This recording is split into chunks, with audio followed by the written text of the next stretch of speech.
Eh bien bonjour à tous, bienvenue dans cette nouvelle vidéo. J'ai la pêche malgré le fait qu'il soit 4h46 ce matin. J'espère que vous allez bien, que vous aussi vous avez la pêche pour cette nouvelle semaine. Écoutez, c'est mon deuxième café de la journée et peut-être que ça se voit à la différence des, des vidéos habituelles à 4h du mat. Oh oui, ça me fait plaisir. Alors, je suis très content de vous retrouver, j'ai une patate d'enfer. Le truc qui illustre le mieux la patate que j'ai, je crois que c'est la musique que j'ai dans la tête. Puisqu'ils ont chanté ça à la Starac, pour vous dire. J'ai la carioca en tête. Youpi, dansons la carioca. Je suis trop chaud, je suis trop chaud. Bon les gars, aujourd'hui nouvel épisode de Tête dans le culte. Et je me suis rendu compte qu'en fait ça allait pas du tout le faire niveau planning pour qu'on fasse les 3 derniers titres qui nous restent avant qu'on commence le calendrier de l'avant, le premier. Parce que le premier c'est vendredi. Donc en fait on va enchaîner mardi, mercredi, jeudi, 3 épisodes en 3 jours. Je vais être pas mal fatigué en fin de semaine, mais en fin de semaine va falloir que je tienne le coup parce que il y a un super live, je vous en reparlerai, ça sera chez un G-Comics. C'est le late show d'un G-Comics avec des invités incroyables. Je vous laisse regarder ça sur ses réseaux. Petit live du vendredi soir, enfin petit gros live du vendredi soir, il a préparé ça depuis plusieurs mois, ça va être absolument astronomique. Je vous en reparlerai de toute façon dans les épisodes de cette semaine.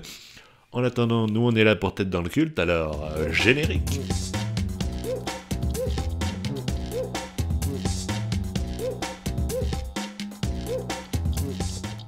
Et oui, ça y est, il est temps de s'attaquer à Transmétropolitan de Warren Ellis et d'Eric Robertson, sorti une nouvelle fois en Urban Nomad. Décidément, cette collection nous facilite pas mal la vie pour cette série de vidéos. Et comme d'habitude, on est dans un avant-lecture. Voilà, je ne vous ai, voilà, j'ai toujours pas lu finalement Transmétropolitan. Et dans cette même vidéo, vous aurez un après-lecture avec mon avis sur l'œuvre. Mais en attendant, 3 questions auxquelles on va tâcher de répondre. La première, comment est-ce que j'ai découvert Transmétropolitan. La deuxième, ce que je sais de cette œuvre. Et enfin, ce que j'attends de Transmétropolitan. 3 questions. La première, donc, comment est-ce que j'ai découvert l'œuvre. Eh bien, figurez-vous que, bizarrement, dans mon esprit, elle est pas mal associée à notre ami le commis des comics. Voilà, je pense pas me tromper en disant que c'est une de ses œuvres préférées. Il cite beaucoup le personnage principal, et donc, écoutez, on peut se dire que celle-ci, elle est pour toi, Cédric. Donc dans ce cas-là, voilà, Transmétropolitane, moi je l'associe vraiment à toi. Est-ce que c'est un compliment ou pas? Je ne sais pas. Ce que je sais de l'œuvre, déjà, on va en parler, on va pas tourner, voilà, on va pas éviter le sujet. Warren Ellis, évidemment, son auteur est problématique. En tout cas, l'a été. Je ne sais pas s'il l'a encore. Je sais qu'il est en rédemption, mais problématique envers la gente féminine. Il aurait abusé. Enfin, il a abusé d'ailleurs. C'est totalement acté. Hein. On va pas utiliser le mauvais temps. Il a utilisé son emprise et sa supériorité pour faire vivre un enfer à un bon nombre de femmes sur sa carrière. Donc, effectivement, ça a été un frein pour l'achat de Transmétropolitane. On m'a assuré que sur Transmétropolitane, en tout cas sur ce format nomade, je sais pas trop comment ça fonctionne, il ne touchait pas une thune, ce qui me rassure déjà. Mais forcément, ça va teinter un peu le propos aussi de l'œuvre pour moi. Voilà, on va voir ce qu'on en fait. Je crois que c'est la première œuvre de Warren Ellis que je lis du coup. Mais voilà. Ce que je sais aussi, c'est le personnage principal, ce personnage très emblématique qui dépasse les limites de la culture comics, puisque moi je le connaissais même avant de lire des comics, le personnage de Spider Jérusalem. Je connais rien du monde dans lequel il évolue. Par contre, je connais son nom, je sais que c'est un journaliste qui est en quête de vérité. Donc, c'est un peu tout ce que je sais. Souvent, on associe la vérité à Spider Jérusalem. Et donc, c'est toujours intéressant de découvrir les œuvres dont tu connais les refs avant même de les lire. Enfin bref, je trouve ça très intéressant. Je crois savoir que c'est une œuvre très politisée.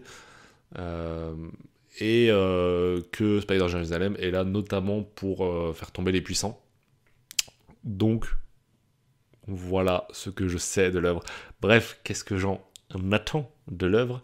À chaque fois que je dis qu'est-ce que j'en attends, j'ai l'impression que je parle d'un mec qui s'appelle Jonathan. Voilà, dites-moi si c'est le cas pour vous aussi, ou si je suis juste détraqué. Comme pour Fable, je pars avec un a priori qui est quand même vachement négatif sur Transmétropolitane. Pas sur l'œuvre elle-même, hein. Sur le fait que je sois pas du tout la cible. Encore une fois, je suis un des gars les moins politisés du monde, dans le sens où j'en ai rien à faire de la politique. Ce qui, attention, n'est pas quelque chose de bien. Je l'entends que la politique est au cœur de tout, et qu'il faut défendre ses idées, mais en l'occurrence, j'ai cette sensation que je n'ai pas le temps pour ça. Voilà. J'ai mon ordi qui est en train de cramer à côté. J'espère que vous n'entendez pas le ventilateur. Mais j'ai pas assez d'une vie pour m'intéresser à la politique. Donc j'espère que Transmétropolitane, ça sera encore un petit peu autre chose que simplement cette description, cette satire de la politique corrompue.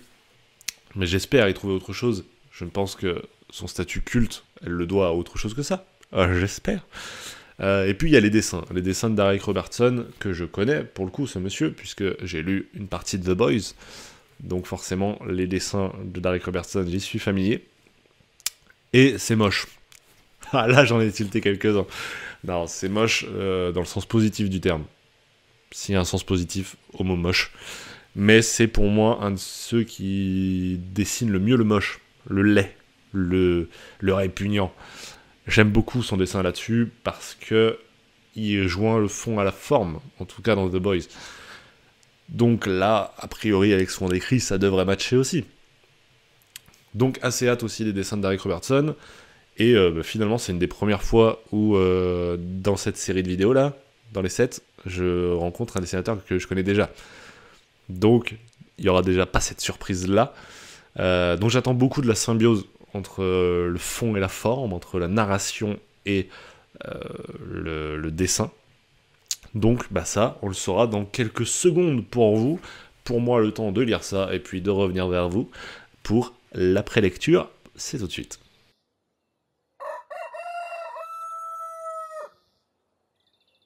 Allez, je suis de retour pour vous parler donc de Transmétropolitane.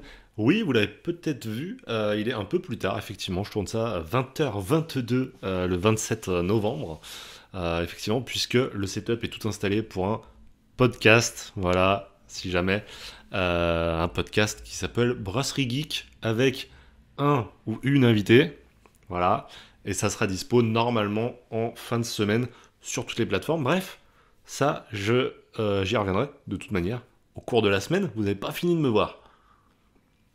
Mais aujourd'hui, on est là pour parler de Transmétropolitane. Rappelez-vous, qu'est-ce que c'est que l'histoire du coup de Transmétropolitane ? Et ben, on va suivre, comme je le disais, Spider Jérusalem, qui est un ancien journaliste reclus de la société. Il a décidé d'aller vivre dans une grotte pendant plusieurs années. Parce qu'il en a marre de ce monde de merde, tout simplement. Mais c'est un journaliste très apprécié, en tout cas pas mal lu. Donc, un vendeur de best-seller, finalement. Et eh bien, il a un contrat qu'il est obligé, finalement, d'honorer. Et il va devoir se remettre en selle, réécrire des bouquins, parce que c'est comme ça que ça marche. Donc, il retourne dans la ville, finalement, pour écrire ces petites histoires en quête, du coup, d'une vérité absolue, dans ce monde futuriste dégueulasse, qui donne pas très envie, hein. Écoutez, je partais avec un a priori très négatif. Le résultat, il est plutôt négatif, mais beaucoup moins que ce que je pensais. Me tapez pas dessus, je vais m'expliquer.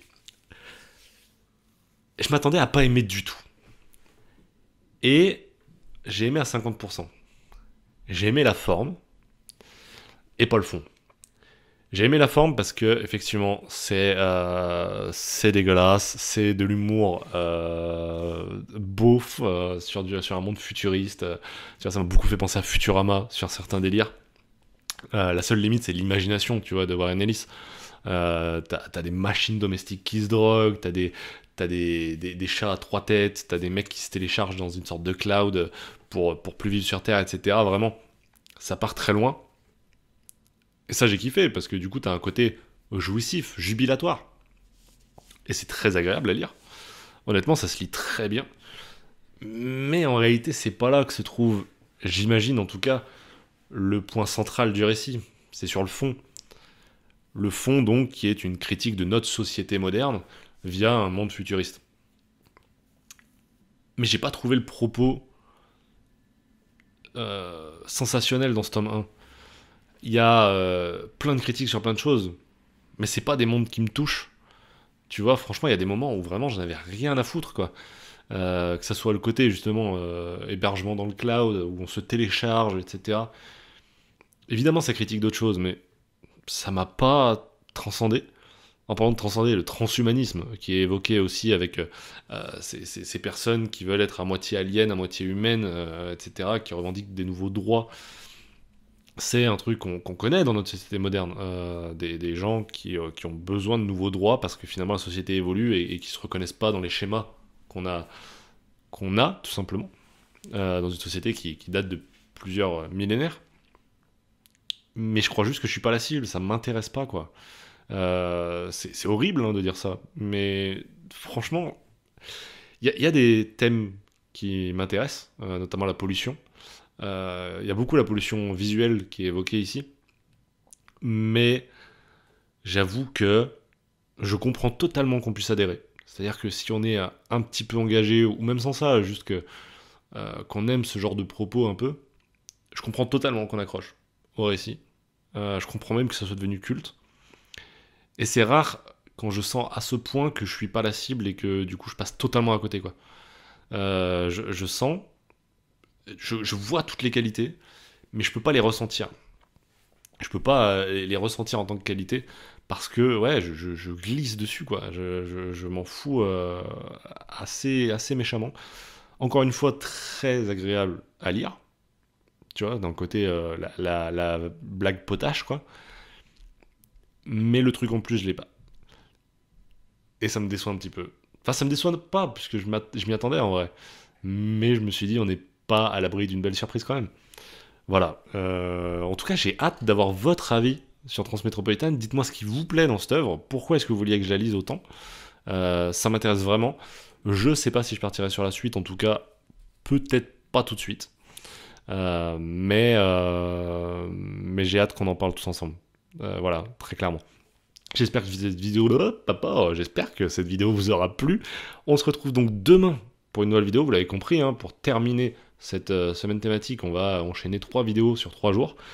J'espère que vous serez au rendez-vous. Moi oui. D'ici là, portez-vous bien. Prenez soin de vos proches, c'est le plus important. Ciao tout le monde.